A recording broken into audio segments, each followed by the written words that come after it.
안녕하십니까. 자, 합격의 법학원에서 민법을 강의하고 있는 김묘엽이라고 합니다. 자, 오늘 여러분들한테 제가 한 장짜리 프린트물을 좀 준비했으니까 프린트물하고 같이 좀 봐주시면 되겠어요. 자, 우리 시험 문제가 올해도 잘 나왔죠. 그래서 우리 시험 문제 객관식 정도의 난이도라고 하면 여러분 중하고 상급 정도는 충분히 됩니다. 절대 낮은 수준의 문제는 아닙니다. 그래서 우리 시험 문제가 사실 기출 문제를 가지고 분석을 해서 시험 문제를 예측하기가 쉽지 않은 이유가 있는데, 자, 우리 먼저 거기 13년도부터 시작해서 자 17년도 거기까지 한번 봐보세요. 그러면 13년도하고 17년도에 굉장히 중요한 포인트가 있는데, 13년부터 16년까지는 여러분 20문제가 출제가 되었고, 자 17년부터는 여러분 25문제가 출제되고 있습니다. 문제 문항수에 따라서 여러분 기출문제가 완전히 바뀌어요. 그래서 제가 이제 강의를 들어와서 제가 올해 이제 강의를 한 3년째 했는데 18년부터 들어왔거든요. 그때서부터 쭉 지금까지 쭉 18년, 19년, 20년 했는데, 기존에 있는 기출문제 상당히 많이 버리고 요거는 취하고 이거는 버리고 했는데, 그 버린 문제 중에서 단 한 번도 시험에 나온 적이 없어요. 즉 다시 말해서 문제 유형이 전적으로 많이 바뀌었다는 얘기입니다. 그래서 사실 이 행정사 민법 기출문제의 공부 방향이라는 표도 올해 처음 나온 이유가 뭐냐면, 여러분 사실상 우리는 여기서부터 우리가 기출문제 분석과 앞으로의 출제 방향을 이렇게 예상해야 되기 때문에 그렇습니다. 자, 올해 문제도 예상했던 문제에 비해서 절대 크게 벗어나지 않게끔 시험에 나왔죠. 그래서 하나 말씀드리자면, 올해 시험 문제는 여러분 항상 여기 작년하고 올해 똑같이 항상 특징이 최신 판례가 무조건 한 문제 이상은 나온다는 겁니다. 한 문제. 그래서 한 문제 이상 나오긴 좀 어렵지 않을까. 어쨌든 최신 판례가 한 문제는 나오고요. 그 다음에 기존에 타 시험에서 나왔던 문제 말고 우리 시험만 새롭게 출제되는 아주 고난이도의 문제, 그런 부분들이 있습니다.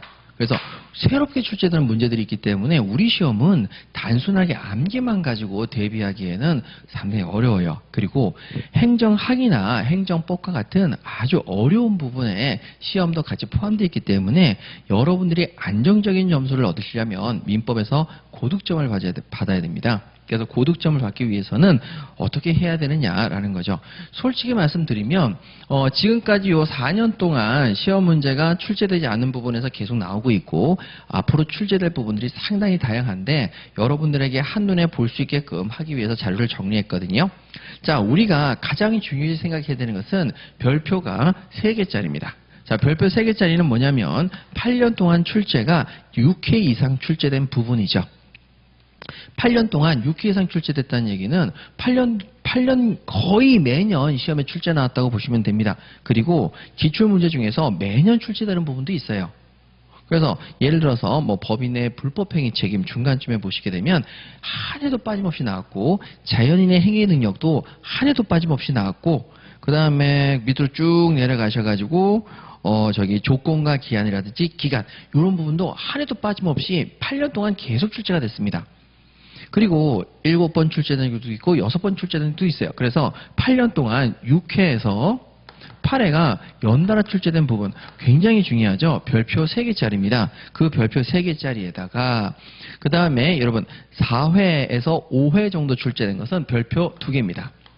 4회에서 5회 정도 출제된 것은 별표가 2개죠. 이 두 가지를 집중적으로 공부를 하시는 게 굉장히 중요하겠죠. 효율적이겠죠.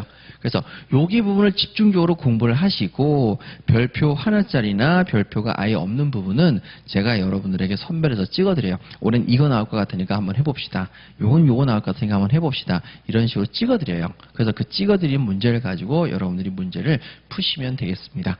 그래서 올해도 여러분 우리 문제가 민법 같은 경우에는 25문제지 않습니까? 100점이다 보니까 하나에 4점짜리예요. 그래서 100점이 나오는데, 자, 최신 판례 한 문제 나온다고 그랬죠? 근데 그 최신 판례 올해 나왔고요. 예측했던 범위에서 나왔고, 타 시험 새롭게 출제되는 굉장히 고난이도 문제가 있다고 그랬죠?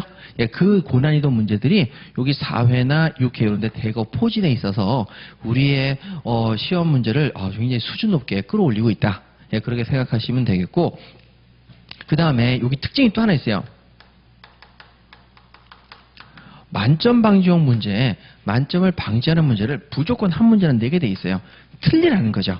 이런 문제는 어쩔 수가 없어요. 만점 방지용 문제는 우리도 틀려줍니다. 물론 찍어서 맞으면 더 좋죠. 자, 이렇게 하다 보니까 올해 시험 문제에서 올해에서 제일 잘 받으신 분이 96점이고요.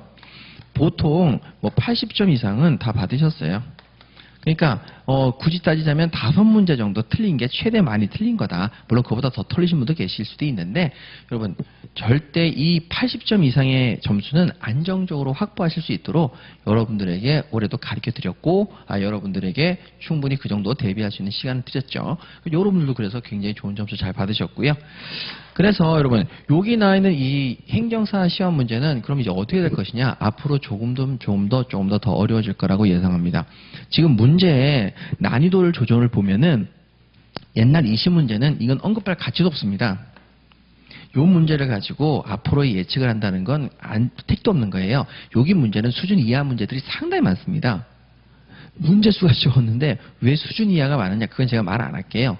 근데 어쨌든 여기서부터 이제 수준이 점점 올라가고 있는 추세다. 이렇게 어느 정도 수준이냐? 어느 정도 수준이냐면 말씀을 드려보죠. 우리 시험을 출제하는 기관이 산업인력관리공단입니다. 산업인력관리공단인데 자 거기서 이제 민법이 제일 어렵게 나오는 시험이 변리사입니다. 이게 제일 어렵거든요. 그 다음에 감정평가사입니다. 그 다음에 이제 뭐 공인중개사도 있는데 공인중개사는 따지면 안 돼요. 그건 너무 답이 뻔히 보이는 것들이 많아서 공인중개사는 수준이 높다고 할 수는 없습니다. 네, 어쨌든 간에 변리사, 감정평가사, 그 다음에 이제 노무사, 그 다음에 여기서 또 나오는 게 뭐 주택관리사보, 뭐 그 다음에 세무사, 뭐 이렇게 해서 쭉 많이 있어요. 엄청 많이 있어요. 근데 그 중에서 우리 원래 행정사 문제는 참 요 정도 수준에서 스타트 시작했습니다. 17년도에. 근데 지금 올해 20년도 시험 문제를 본다면은 어느 정도 수준이냐? 여러분 요급 수준으로까지 올라왔습니다. 행정사가. 그러니까 2순위 정도로 민총이 어렵다라고 하는 단계까지 올라왔어요. 상당히 수준이 올라가는 속도가 빠릅니다.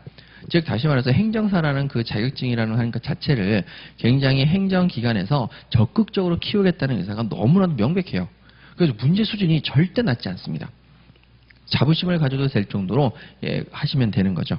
그래서 여기 나와 있는 행정사 문제가 절대 쉽지 않다. 그리고 그 중에서 한두 문제 정도는 여기에 문제가 거의 능가할 정도로 변리사 시험에 능가할 정도의 문제로도 나오고 있다. 그래서 시간이 주어지는 것에 비해서 문제 수준이 상당히 높은 편이다. 한두 문제 정도는 여기랑 삐까삐까 하거든요. 솔직히 말씀드려서. 올해도 한 문제가 삐까삐까하게 나왔어요. 변리사 시험 기출문제가 나왔는데 야 이거 나오겠나 했는데 그게 나왔어요. 다른 시험은 아직 안 나오고 있거든요. 여기서 나오는 어려운 문제를 딴 데는 안 내고 있는데 여기 나오고 있어요. 20년도 나왔고 19년도도 나왔어요. 물론 다시 출제되진 않아요. 한 번만 나오고 나면. 그 정도로 문제 수준을 25문제에서 변별력을 높이고 싶어 한다. 그럼 왜 그러냐? 많은 수험생들이 행정학과 행정법의 어려움을 느끼고 있다는 걸 알고 있어요. 그래서 점수대가 뭐 진짜 뭐 80점, 90점 행정학과 행정법이 이렇게 안 나옵니다. 그러면 다 고만고만하게 나와요. 한 60점, 50점 행정법하고 행정학이. 그럼 결론적으로 우리가 합격 여부를 결정짓는 것은 민법이에요. 민법에서 변별력이 좋아야 합격 여부를 결정할 수 있는 좋은 수단이 되거든요. 그러다 보니까 민법 문제를 굉장히 수준 높고 괜찮은 문제로 계속적으로 내려고 하는 습성들이 있습니다. 그러나 시험은 시험일 뿐이죠. 시험이 크게 벗어나지 않습니다.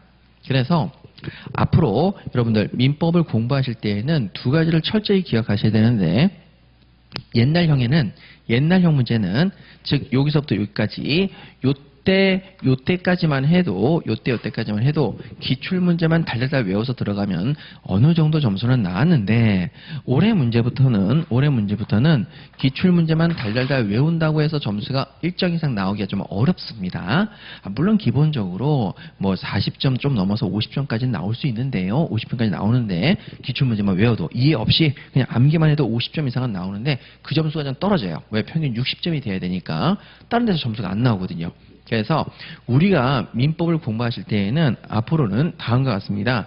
이해를 먼저 하시고 그리고 문제를 푸는 스킬을 좀 가지셔야 돼요. 문제를 푸셔야 되는데 이해가 굉장히 중요합니다. 올해도 이해가 굉장히 중요한 부분이었어요. 그래서 이해가 굉장히 중요하고 그 다음에 문제를 푸는 스킬이 좀 필요한데 그 문제를 푸는 스킬에 대해서는 여러분 수업 중에 문제를 풀면서 알려드릴 거예요. 근데 문제 푸는 스킬이 왜 필요하냐? 이해만 가지고는 시간 내에 문제를 풀 수 없기 때문이죠. 그래서 빠른 시간 내에 문제를 풀어서 행정법과 행정학에 좀 더 시간적 투자를 하실 수 있도록 여러분들에게 문제 푸는 스킬도 알려드려야 되죠. 그 다음에 여러분 꼭 기억하셔야 될 것이 제가 내년 얘기합니다. 최신 판례 한 문제 나오니까 무조건 최신 판례 나올 때 최종 정리 강의 드셔야 된다고. 한 문제 때문에 당락이 결정되는데 거저주는 한 문제 놓치면 안 되잖아요. 그래서 최종 정리 강의까지 쭉 들으시면 여러분들이 원하시는 점수대 충분히 나옵니다. 그리고 행정사 시험 합격할 수가 있죠. 그래서 민법에 대해서 가지는 막연한 두려움은 용어에 대한 정리인데 항상 용어에 대한 정리는 기본 강의 때보다 차근차근 해주시고 민법이라는 과목을 접하신 적이 없다면 더더욱 기본부터 차근차근 해주셔야 됩니다. 그렇게 되면 여러분들에게 당연히 충분한 점수로 원하시는 행정사 자격증 1차를 합격하실 수가 있죠.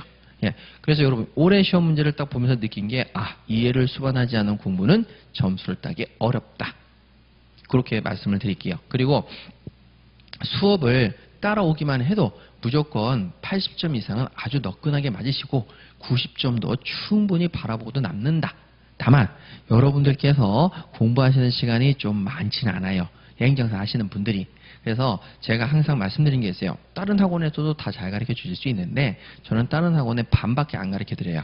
그럼에도 불구하고 좋은 점수를 받게 해드리는 거죠. 짧은 시간에 최고의 효율을 얻을 수 있는 그런 식으로 수업을 진행하니까 잘 따라와 주시면 되겠어요. 그래서 여러분들 앞으로 행정사 시험 문제는 굉장히 괜찮고요. 그 다음에 행정사 시장에 대해서 지금 현재 활동을 하시는 행정사분들에게 여쭤봤는데 여러분 아주 괜찮아요. 이제 제가 웬만하면 괜찮다는 얘기 전혀 안 하는데 아주 괜찮아요. 여러분들의 능력에 의해서 매출이 쭉쭉쭉 올라가는 것들이 지금 눈에 두드러지는 그런 행정사분들이 보이기 시작하세요. 처음에 1기 때에는 여러분 이게 되나 안 되나 했는데 지금은 아니에요. 그래서 여러분들이 행정사 자격증을 따실 가치도 충분히 있고 그 다음에 거기에 따라서 문제도 굉장히 수준 높게 나오고 있기 때문에 여러분들의 원하시는 목표를 얻으시기 위해서는 민법 강의를 처음서부터 차근차근 들어주시면 되겠어요. 단순 암기식으로는 점수를 받는데 조금 한계가 생겼어요. 예, 그렇게 해서 말씀드릴게요. 그러니까 예측 범위 내에서 벗어난 것은 한 문제 정도가 예측 범위에서 벗어났기 때문에 그건 어쩔 수 없어요. 만점 방지형 문제는 누구라도 못 맞춰요. 어느 강사라도. 약간 그런 것들 빼고는 충분히 예측 가능하기 때문에 여러분들에게 좋은 점수 얻을 수 있습니다. 자, 올해 시험 문제를 보면서 느낀 것 말씀드렸고요. 내년 시험 문제는 올해 시험 문제보다 조금 더 난이도가 높아집니다. 조금 더. 왜? 계속 높아지고 있으니까요. 그만큼 자부심을 가져도 되는 시험이죠. 그래서 올해 시험 문제도 잘 대비하시면 되겠는데 기존의 기출문제 반복은 50%를 넘지 않을 것이다. 이렇게 말씀을 드리도록 할게요. 자, 그럼 여러분들에게 나중에 수업 중에 찾아뵙도록 하고요. 오늘 강의 강평은 이 정도로 마치도록 하겠습니다. 자, 여러분 앞으로 행정사가 되셔서 굉장히 좋은 여러분 수입을 얻으시길 바랍니다. 여러분 감사합니다.